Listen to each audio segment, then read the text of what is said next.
नमस्कार, मैं हूं किरण। स्वागत है आपका डेली लाइन के न्यूज फाइल बुलेटिन में।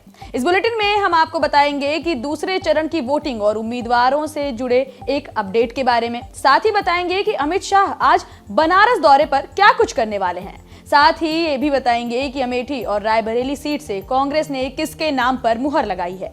लेकिन उससे पहले नजर डालते हैं आज की हेडलाइंस पर।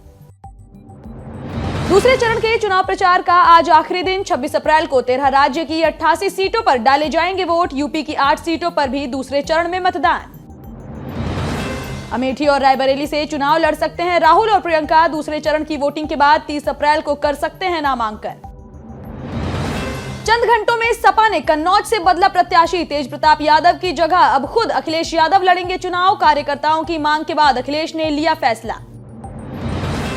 आज मध्य प्रदेश के चुनावी दौरे पर पीएम मोदी भोपाल, बैतूल, मुरैना और सागर में प्रधानमंत्री की रैली। गृह मंत्री अमित शाह पीएम मोदी के संसदीय क्षेत्र वाराणसी में करेंगे रैली।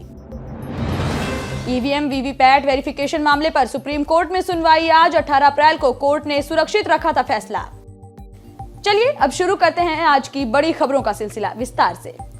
लोकसभा चुनाव 2024 के दूसरे चरण के मतदान का काउंटडाउन शुरू हो गया है। आज शाम से सेकेंड फेज के लिए चुनाव प्रचार थम जाएगा। इसके बाद 26 अप्रैल को 13 राज्यों की 88 लोकसभा सीटों पर वोट डाले जाएंगे। इन सीटों के नतीजे भी एक साथ 4 जून को ही घोषित होंगे। मतदान शांतिपूर्ण और निष्पक्ष तरीके से हो, इसके लिए चुनाव आयोग ने पूरी तैयारी कर ली है। आपको बता दें कि तीसरे चरण के मतदान के लिए नाम वापसी की तारीख बीतने के बाद कुल उम्मीदवारों की तस्वीरें भी साफ हो गई हैं। तीसरे चरण के तहत 7 मई को 12 राज्यों और केंद्र शासित प्रदेश की 95 सीटों के लिए वोट डाले जाएंगे। तीसरे चरण में इन 95 सीटों के लिए कुल 1351 उम्मीदवार चुनावी मैदान में हैं। आपको बता दें कि केरल की सभी 20, कर्नाटक की 14, असम और बिहार की 5-5, राजस्थान की 13, यूपी की 8, मध्य प्रदेश की 6 और महाराष्ट्र की 8, बंगाल और छत्तीसगढ़ की 3-3 सीटों समेत कुल 12 राज्यों की 95 सीटों पर मतदान होगा। बढ़ेंगे अगली खबर की ओर, जहां लोकसभा चुनाव के लिए प्रचार चरम पर है। भाजपा, कांग्रेस समेत तमाम दल चुनावी प्रचार में पूरा दमखम लगा रहे हैं। इसी सिलसिले में प्रधानमंत्री नरेंद्र मोदी आज शाम को भोपाल आएंगे और भाजपा प्रत्याशी आलोक शर्मा के समर्थन में रोड शो करेंगे। इसके अलावा पीएम मुरैना, बैतूल और सागर में भी चुनावी प्रचार करेंगे।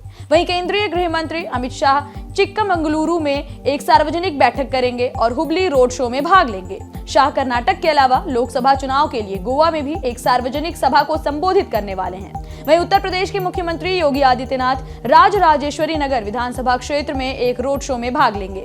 वे उडुपी जिले के मडिकेरी और मालपे में सार्वजनिक बैठक को भी संबोधित करेंगे। साथ ही पीएम मोदी के संसदीय क्षेत्र में भी आज गृह मंत्री अमित शाह चुनावी हुंकार भरेंगे। बताया जा रहा है कि गृह मंत्री 4 बजे के बाद लाल बहादुर शास्त्री अंतर्राष्ट्रीय एयरपोर्ट पहुंचेंगे। इसके बाद मोती झील पार्क में जनसभा को संबोधित करेंगे। अगली बड़ी खबर लोकसभा चुनाव में सपा की रणनीति से जुड़ी है। समाजवादी पार्टी ने कन्नौज से तेज प्रताप यादव को लड़ाने का फैसला बदल लिया है। सपा नेतृत्व के नजदीकी सूत्रों के मुताबिक पार्टी के स्थानीय कार्यकर्ता और नेता अखिलेश यादव के ही कन्नौज से चुनाव लड़ने की मांग कर रहे थे। इसी के चलते अखिलेश ने खुद ये चुनाव लड़ने का फैसला ले लिया है। हालांकि समाजवादी पार्टी की ओर से इसकी आधिकारिक घोषणा अभी तक नहीं की गई है। आपको बता दें कि समाजवादी पार्टी ने सोमवार को वहां से पूर्व सांसद तेज प्रताप यादव को प्रत्याशी घोषित किया, लेकिन अगले ही दिन फैसला बदलने की चर्चा सपा पदाधिकारियों के बीच तैरती रही। माना जा रहा है कि अखिलेश यादव 25 अप्रैल को नामांकन दाखिल करेंगे। आपको बता दें, लोकसभा चुनाव के चौथे चरण में 13 सीटों के लिए अब तक 80 प्रत्याशियों ने नामांकन पत्र दाखिल कर दिया है। मंगलवार को 35 प्रत्याशियों ने नामांकन किया। इसके पहले 45 प्रत्याशियों ने नामांकन किया था। ददरौल विधानसभा उपनिर्वाचन के लिए मंगलवार को एक प्रत्याशी ने नामांकन किया। इसके पहले 2 प्रत्याशियों ने नामांकन किया था। रुक करेंगे अगली बड़ी खबर का, जो कि कांग्रेस के खेमे से जुड़ी है, जो कि उत्तर प्रदेश से जुड़ी है। खबरें आ रही हैं कि अमेठी से राहुल गांधी और रायबरेली से प्रियंका गांधी ने चुनाव लड़ने को लेकर अपनी सहमति दे दी है। कहा जा रहा है कि कांग्रेस ने इन दोनों सीटों पर इंटरनल सर्वे कराया। इसकी रिपोर्ट के मुताबिक ये तय हुआ कि दोनों सीटों पर गांधी परिवार से ही प्रत्याशी उतारा जाएगा। आपको बता दें कि प्रियंका गांधी अगर रायबरेली से चुनावी मैदान में उतरती हैं तो ये उनका पहला चुनाव होगा। दूसरी ओर राहुल गांधी केरल के वायनाड से चुनाव लड़ रहे हैं। वहां 26 अप्रैल को वोटिंग होनी है। इसके बाद कांग्रेस कभी भी अमेठी और रायबरेली से प्रत्याशियों का ऐलान कर सकती है। दोनों सीटों पर नामांकन की आखिरी तारीख 3 मई है। यहां 5वें फेज में यानी 20 मई को वोटिंग होगी। पार्टी सूत्रों की माने तो राहुल प्रियंका 30 अप्रैल तक नामांकन दाखिल कर सकते हैं। दरअसल अमेठी और रायबरेली सीट पर मार्च के पहले हफ्ते से लेकर 15 अप्रैल तक इंटरनल सर्वे कराया गया। इसमें पार्टी वर्कर्स और निजी एजेंसियां भी शामिल हुई। पंचायत स्तर पर पहुंचकर लोगों का भी फीडबैक लिया गया। रिपोर्ट में सामने आया कि गांधी परिवार को लेकर पॉजिटिव रिस्पांस है। सर्वे के मुताबिक अमेठी से राहुल और रायबरेली से प्रियंका गांधी चुनाव जीत सकते हैं। दोनों सीटों की जनता गांधी परिवार को लेकर बहुत ही संवेदनशील है। रुक करेंगे अगली बड़ी खबर का। ईवीएम और वीवीपैट वेरिफिकेशन मामले पर सुप्रीम कोर्ट आज फैसला सुना सकता है। ईवीएम के वोटों और वीवीपैट पर्चियों की 100% क्रॉस चेकिंग की मांग को लेकर सुप्रीम कोर्ट में लगी याचिका पर आज फैसला सुनाया जा सकता है। आपको बता दें 18 अप्रैल को जस्टिस संजीव खन्ना और जस्टिस दीपांकर दत्ता की बेंच ने एडीआर समेत कई वकीलों और चुनाव आयोग की 5 घंटे दलीलें सुनने के बाद फैसला सुरक्षित रखा था। पिछली सुनवाई में कोर्ट ने चुनाव आयोग से पूछा था कि क्या वोटिंग के बाद वोटर्स को वीवीपैट से निकली पर्ची नहीं दी जा सकती। इस पर चुनाव आयोग ने कहा कि वोटर्स को वीवीपैट स्लिप देने से वोट की गोपनीयता से समझौता होगा और बूथ के बाहर भी इसका दुरुपयोग किया जा सकता है। इसका इस्तेमाल दूसरे लोग कैसे कर सकते हैं, हम ये नहीं कह सकते। रुक करेंगे अगली खबर का, जहां पश्चिम बंगाल की सीएम ममता बनर्जी ने भाजपा पर आरोप लगाते हुए कहा कि बीजेपी नेता उनके भतीजे अभिषेक बनर्जी की हत्या करना चाहते थे। आपको बता दें अभिषेक टीएमसी के महासचिव भी हैं।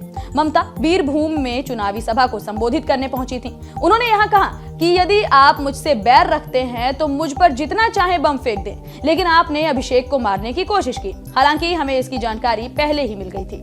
ममता ने आगे आरोप लगाते हुए कहा कि भाजपा ने अभिषेक के घर की रेकी भी की, उससे मिलने का समय भी मांगा। अगर अभिषेक ने उन्हें समय दिया होता तो वो गोली मारकर भाग गए होते। भाजपा उन सभी को मारना चाहती है या सलाखों के पीछे डालना चाहती है जो उनके खिलाफ बोलता है। रुक करेंगे अगली बड़ी खबर का, जो कि प्रियंका गांधी से जुड़ी है। प्रियंका गांधी के पीएम पर दिए गए एक अहम बयान से जुड़ी ये खबर है। प्रधानमंत्री मोदी के मंगलसूत्र वाले बयान पर कांग्रेस महासचिव प्रियंका गांधी का पहला रिएक्शन सामने आया है।